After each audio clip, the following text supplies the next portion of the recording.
Okay, so this is General Grievous Starfighter. This is a set that came out in August 2010, and I just got it today for Christmas, so I thought I would get a review up as soon as possible.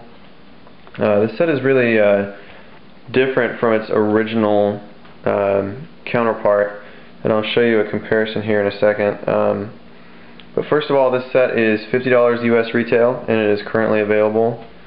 It is 454 pieces, and everything on this one is just a little bit better than it was on the original, which doesn't usually happen in my opinion. But here's the original, and this one came out in 2007, and it is 232 pieces and $20 when it first came out. And you can see it's just a little bit smaller, it's just a little bit thinner, a little bit shorter. It's just not, it doesn't have as much presence as the original one did. And first of all, we'll get into the minifigures. You get an A4D kind of repair droid for Grievous, and he's got a nice little sticker for a face there. There we go, right there. And he's got some little tools that he is attached to. And then you get a little chair that Grievous can sit in. And there's Grievous's arms because they don't fit inside the ship. And then you have a blaster and 4 lightsabers. And then you get a Jedi. This is Nadar Veb, or Veeb, or something like that. And he was in the Clone Wars Season 1 episode where him and, I forget his name, Kit Fisto, go into Grievous's lair and try to take down Grievous. And I don't want to spoil it for you, but it doesn't end well. And then over here, the actual ship, you can see comparatively pretty similar. You got some gray, and then you got the nice stripe design, just like this. Here's the original Grievous. Not the best minifigure in the world. Just kind of clunky and didn't pose very well. So, I mean, you can see this one's just a little bit thicker and a little bulkier. Doesn't look as streamlined, but it also doesn't look as thin. And the original features, you could raise the guns, which isn't very exciting. They actually flipped all the way around. And then on the bottom there's a place to store Grievous's lightsabers right there. And then the fin on the back would collapse via this ratchet. And then here you can kind of slide this whole piece forward, and there is a little spot for Grievous. He didn't fit in there very well. And then that was basically it. It was only a $20 set. But this new one here, first of all, you can see there's a lot more detail on there. There's these little pieces, these little spouts that add some really nice engine detail. And you got some stickering on there as well. And then you still got the same style blasters that ratchet up and down. The nose no longer shifts forward to open the cockpit. That's been changed. It now slides forward on its own accord up here. And they actually did something very clever. If you take this all the way off, oh, you can't take it all the way off, I didn't even notice that. So that's even more clever. There's a little safety stop right there. But if you can see, there's actually a little rubber piece, and it hits, you can see that gray piece right there.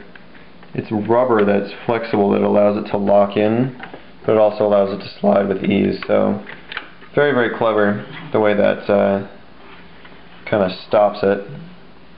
And then here in the back you have some engine displacement.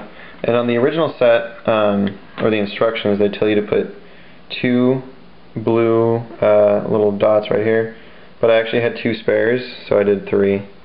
So you have 3 engine outputs.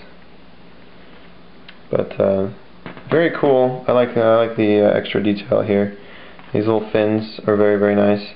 And then this rotates up now, as opposed to the old one, where it collapses up underneath.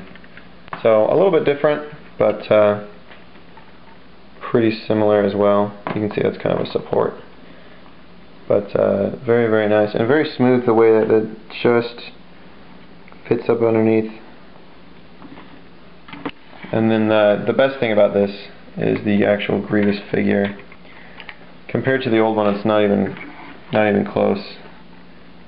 There's some in the cockpit real quick. You got some stickering right there, and that's about it. And he still has to take off 2 of his arms, but I'm pretty sure I can find a way to fit him in there with all 4. But this Grievous figure, and I straighten him out real quick. He's a little stiff still. There is that. There we go. First of all, he stands up a little bit better. He's got a little bit wider feet, as you can see. He's got the actual kind of chicken feet, and then he's got the actual coloring instead of the kind of stark white, and he's got little eyes and fins and a lot more detail. Just a really excellent figure.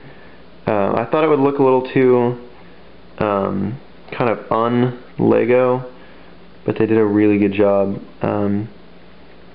making this a unique figure. And it's not like it's better this way than this way. And you can see he's just a little bit shorter than the original. That's because he doesn't have that big goofy head. And you can give him his extra arms. These just clip onto the sides. So he has the forearm look. There we go. And it kind of works. It looks better when he has his lightsabers in hand, but still works very well overall. Pulls off the effect very nicely. So great figure right there. This guy, I already have the Mon Calamari Cruiser, so this guy isn't that really unique as far as the headpiece goes, and then the torso is kind of, you know, it's whatever, it's not really that unique, but he's still a really cool figure. And then the last feature on this set is there's a missile on the bottom, and it just attaches. It doesn't fire or release or drop or anything. You can take this missile off. That's pretty cool. And the other cool thing about them having a missile on this is in Star Wars Battlefront 2, that was out for Xbox and PlayStation 2. This ship was a bomber, so it's kind of nice that they have heavier weapons on it. And then on the side panels here, if you push these down, oh, that's right. The one thing is you can't have it flat on the floor for this to work. Let's see if I can get that lined up. There we go. If you flip these panels down right here, there we go. You got little missile flaps. And the really nice thing about that is you would never really know those are there. They blend in very, very well. Even from the back, they cover up very, very nicely. So they did a really good job. And those are on both sides. But like I said, they don't really work when the ship is laying flat. It kind of props it up a little bit. They don't open up all the way. But it's still really nice to have kind of a heavier, a heavier armored ship for General Grievous, because he is the General. So just a lot better than the original in every way. I think the only thing I really like about this one is it's just a lot more streamlined looking. There's really nothing wrong with this one. The new one is just better. If you're looking to collect the old one, go for it. If you just want one of the two, get the new one. Definitely worth it. $50 for 450 pieces is not bad, especially when it has a really good minifigure like Grievous. So definitely worth it. Very easy to build, didn't take any time at all. Stickers are easy to apply, so there is that. A lot of reviews coming out right now. I'm actually just about to film 4 reviews for 2011 sets. They just started coming out in retail, so look for the 2011 reviews. Also look for reviews of the AT-AT Walker, as well as Ultimate Collector Series Obi-Wan's Jedi Starfighter. All those reviews online right now. So please look for those. Hope you guys had a great Christmas and a Happy New Year, and thank you for watching.